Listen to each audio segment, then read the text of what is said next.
நான் வாக்குக்கு கட்டுப்பட்டுள்ளேன். நான் எந்த சூழ்நிலையிலும் அளித்த வாக்கை மீற மாட்டேன்.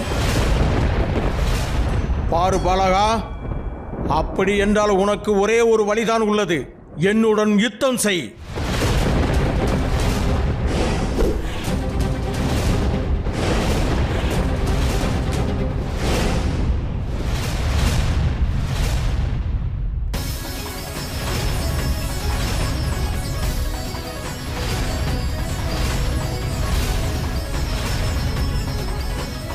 தாங்கள் விரும்பினால் தாராளமாக என் மீது தாக்குதல் நடத்தலாம். ஆனால் நான் என்னுடைய வழியிலிருந்து விலகப் போவதில்லை. இதற்கான விலையை நீ அளித்துத்தான் ஆக வேண்டும்.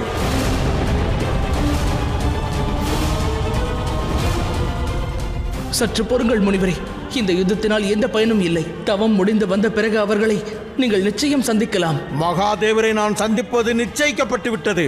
ஆனால் அதற்கு முன்பு நான் இந்த பாலகனை தண்டித்தாக வேண்டும். ஆயுதத்தை எடு, என்னுடன் யுத்தம் செய். நான் இந்த தவறை ஏற்கனவே செய்துவிட்டேன். மீண்டும் அதே தவறை செய்ய விரும்பவில்லை.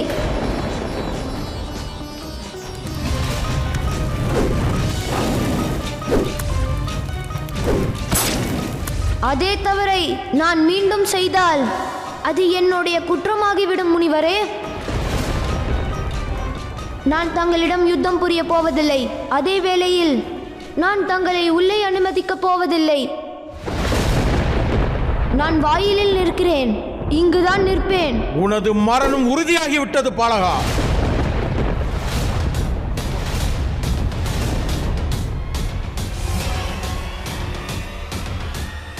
சற்று பொறுங்கள் முனிவரே. விநாயகனை தாக்குவதற்கு முன்பு தாங்கள் என்னுடன் யுத்தம் புரிந்தாக வேண்டும். வேண்டாம் தமையா. முனிவர் பரசுராமர் கைலாயத்தின் விருந்தினர் ஆவார். மகாதேவரின் பக்தர் ஆவார். நாம் அவர் மீது தாக்குதல் நடத்தக்கூடாது. விநாயகா. ஆம் தமையா, இது எனக்கான பரீட்சையாகும். இச்சோதனையை நான் தனியாகவே எதிர்கொள்வேன்.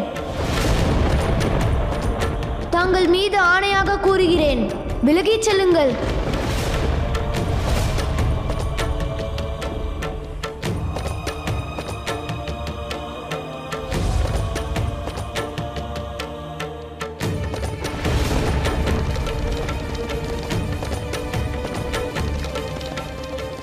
இறுதியாக கூறுகிறேன் பாலகா, என் வழியிலிருந்து விலகிவிடு.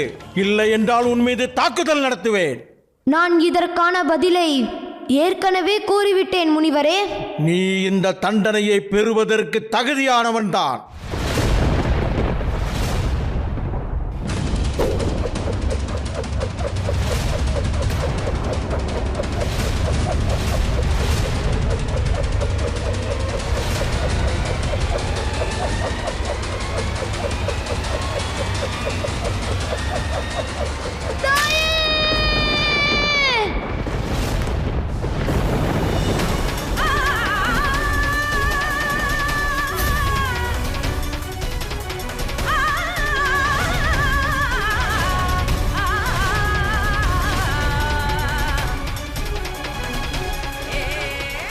கணேசா,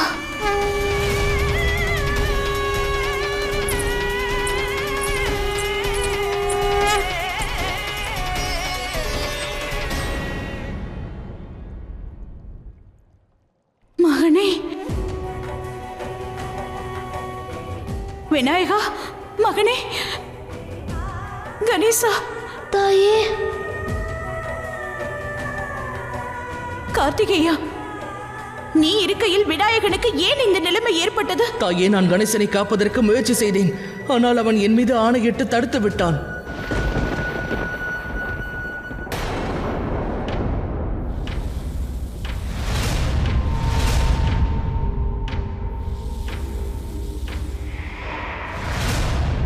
கணேசனை தாக்கியது பரசு. அப்படியென்றால் என் புதல்வனை தாக்கியது தாங்கள் தானா? இதில் என்னுடைய தவறு எதுவும் இல்லை. நான் எத்தனையோ முறை மகாதேவரை சந்திக்க வேண்டும் என்று கூறினேன்.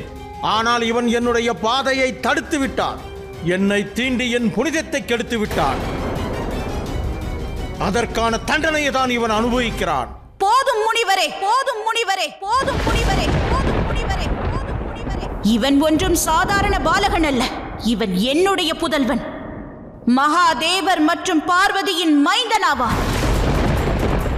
என் புதல்வனுக்கு எவரேனும் துன்பம் இழைத்தால் அவர் என்னுடைய துன்பத்தை பொறுத்து கொள்ள வேண்டியவராவார். அவர் மகா காளியின் கோபத்தை தாங்கிக் கொண்டுதான் ஆக வேண்டும்.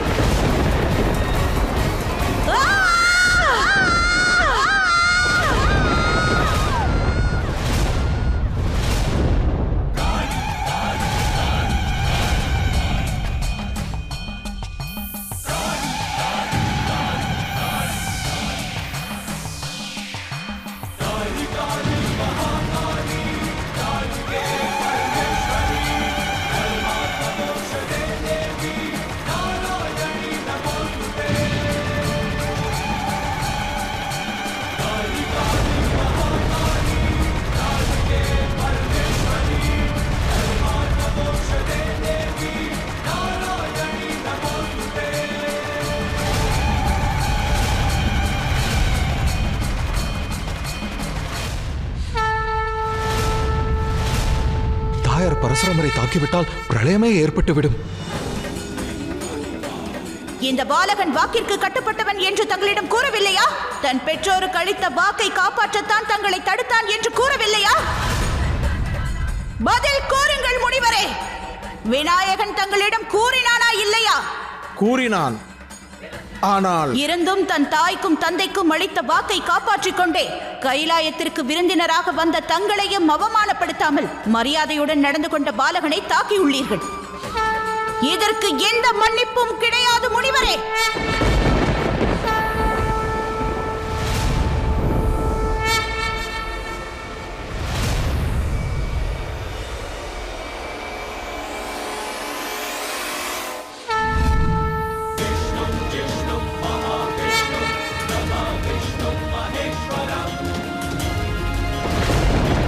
அதன் விளைவுகளை இந்த பிரபஞ்சம் நிச்சயம் அனுபவித்தே ஆக வேண்டும். சகோதரரே,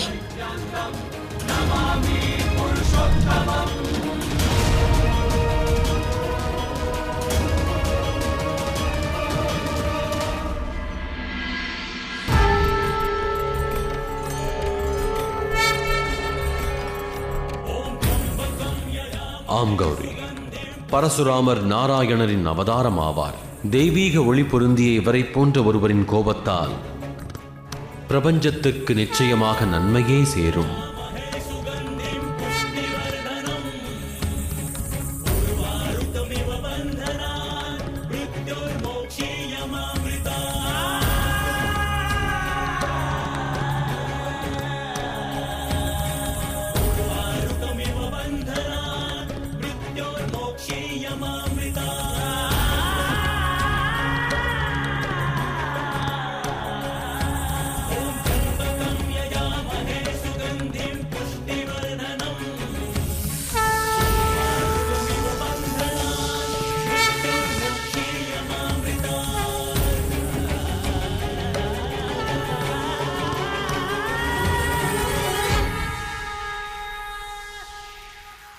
விநாயகா,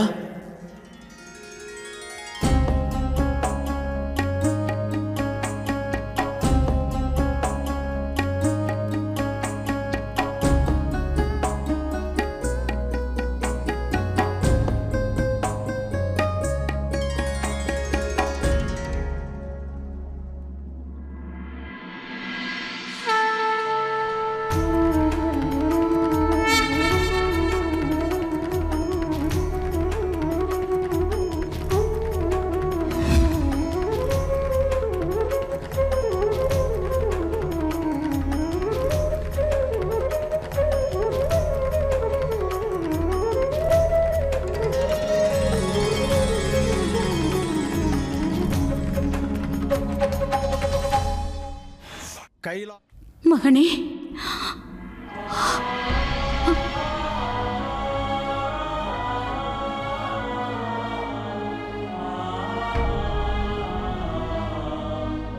நான் நலமாக உள்ளேன். தாங்கள் கவலைப்பட தேவையில்லை. இப்பொழுது நடந்தவற்றைக்கு முனிவரையும் குறை கூற இயலாது. என்னுடைய தவறும் எதுவும் இல்லை. அனைத்திற்கும் சூழ்நிலைதான் காரணமாகும். இந்த பாலகன் என் வழியை தடுத்ததில் ஆச்சரியப்பட எதுவும் இல்லை. கைலாய நாயகியே, என் மீது, ஒரு பிராமணன் மீது வாளை உயர்த்தி என்னை தாக்க துணிந்துவிட்ட பிறகு அவரது புதல்வன் மட்டும் எப்படி நடந்து கொள்வான்? இவன் குறும்புக்காரனாக இருப்பது எப்படி என்று இப்போது எனக்கு புரிந்துவிட்டது. ஒரு தாய் அடி தாங்கினால் குழந்தை விவேகமற்றவனாக வளர்த்திருந்தால் இப்படிதான் குறும்புக்காரனாக இருப்பான்.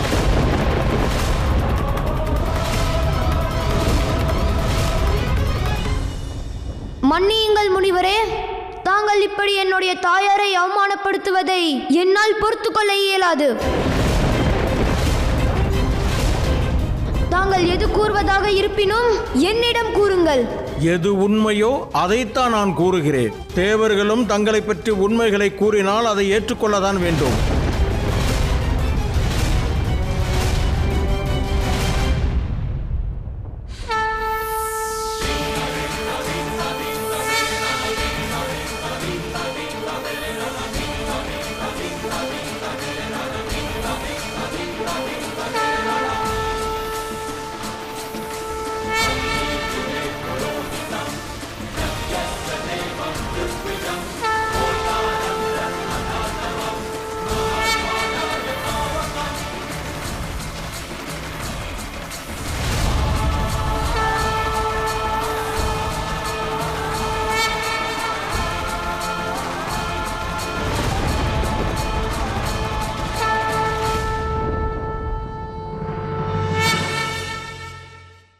முனிவரே, தாங்கள் விரும்பினால் மீண்டும் ஒரு முறை என் மீது தாங்கள் பரசுவனால் தாக்குதல் நடத்தலாம்.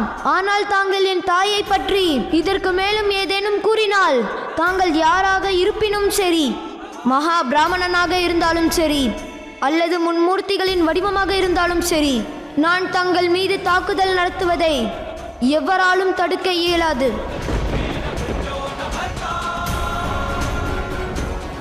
கோபம் என்னுடைய கண்களை மறைத்து விட்டது. அதனால் நான் உன்னுள் இருந்த மாபெரும் தெய்வீக சக்தியை நான் அறிந்து கொள்ளவில்லை. இப்பொழுது நான் புரிந்து கொண்டேன். நீ மகாதேவர் மற்றும் பார்வதியின் மைந்தன் மட்டுமல்ல, மாறாக நன்மையின் வடிவமாவாய். நீ எனது கோபத்தை அழித்து எனக்கு உண்மைகளை உணர்த்திவிட்டாய்.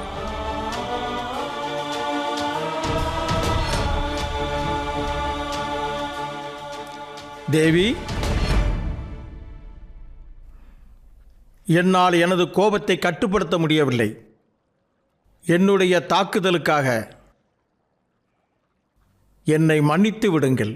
முனிவரே, தாங்கள் என் சகோதரரின் அவதாரமாவீர்கள். இத்தகைய புனிதமானவரின் கோபம் கூட காலச்சக்கரத்தில் நன்மைக்காகவே ஏற்படும் என்பதை அறிவேன்.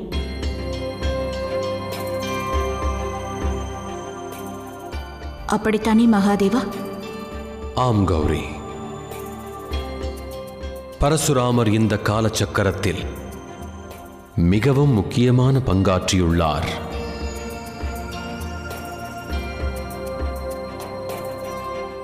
கணேசனின் இந்த உடைந்த தந்தத்தின் வாயிலாக எதிர்காலத்தில் மகாபாரதம் படைக்கப்படும்.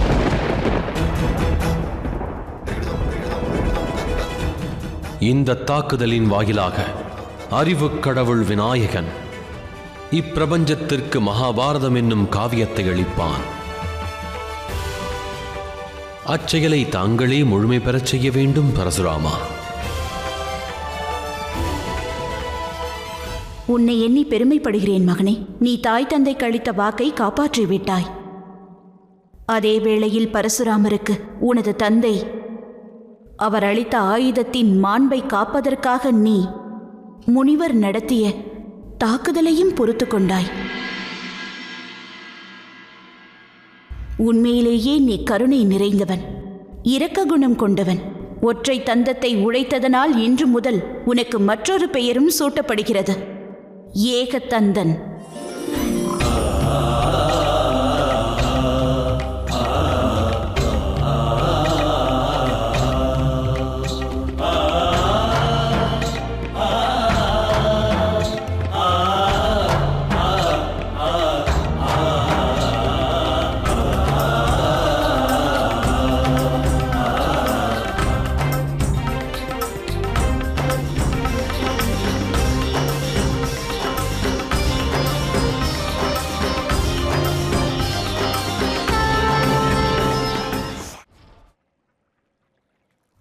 மன்னியுங்கள் தாயே. இனி நாங்கள் கணேசனை முழுமுதற் கடவுளாக எப்படி வணங்குவது?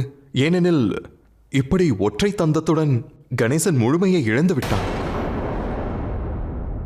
இந்திர தேவா, கணபதியானவன் நன்மை, பரமானந்தம், அன்பு, கருணை மற்றும் ஞானத்தின் முழு உருவமாவான். இந்த பண்புகள் கூறுகள் பலவானாலும் அது மென்மேலும் பெருகத்தான் செய்யும். எனவே கணபதியில் குறை இருந்தாலும் மங்களமூர்த்தியும் அவனே ஆவான்.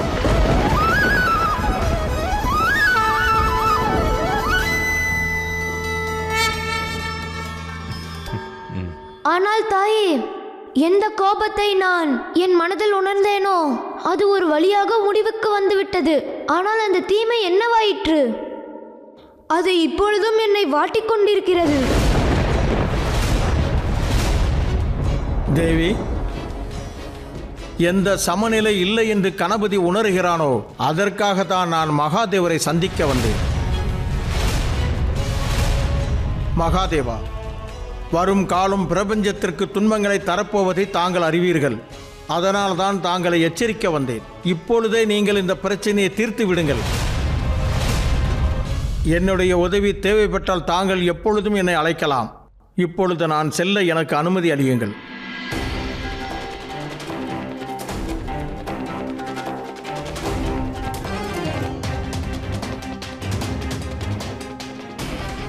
மகாதேவா, பிரபஞ்சத்தில் சமநிலையின்மையை ஏற்படுத்திக் கொண்டிருப்பது யார்? அசுரர்களின் தாய் திதி.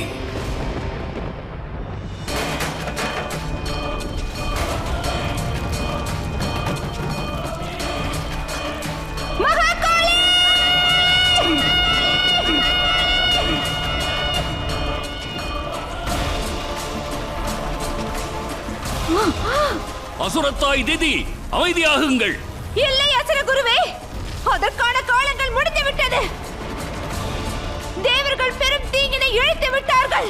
இதுவரை என் புதல்வர்களுக்கு தான் அநீதி இழைத்து வந்தார்கள். ஆனால் என்று அவர்களது புதல்வர்களுக்கு எதிராகவே அநீதி இழைத்து விட்டார்கள்.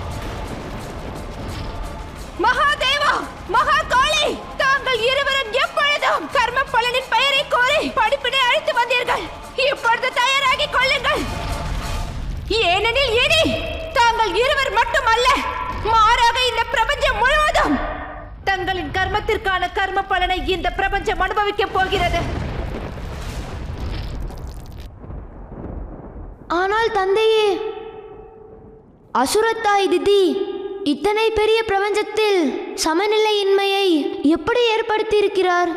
கணேசா, இப்பிரபஞ்சத்தில் அனைவருமே ஒருவருக்கொருவர் தொடர்புடையவராவர். அசுர குலத்தின் தாய் திதி இதை நன்கறிவார். எனவே அவர் கொண்ட சக்தியினால் பாதாள உலகத்தையே அழிக்க எண்ணுகிறார்.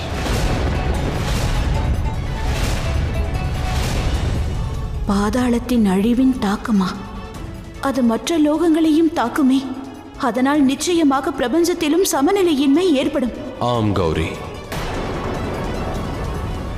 அவ்வாறு எண்ணிவிட்டால் அனைத்து லோகங்களுமே அழிந்துவிடும். பாதாளம் போன்றே அனைத்தும் நிர்மூலமாகிவிடும்.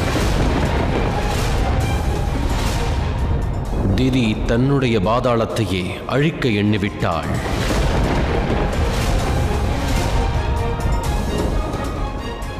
இப்பொழுது இந்த அசுரத்தாய் திதி இந்த முழு பிரபஞ்சத்தின் சமநிலையை தகர்த்து விடுவேன்.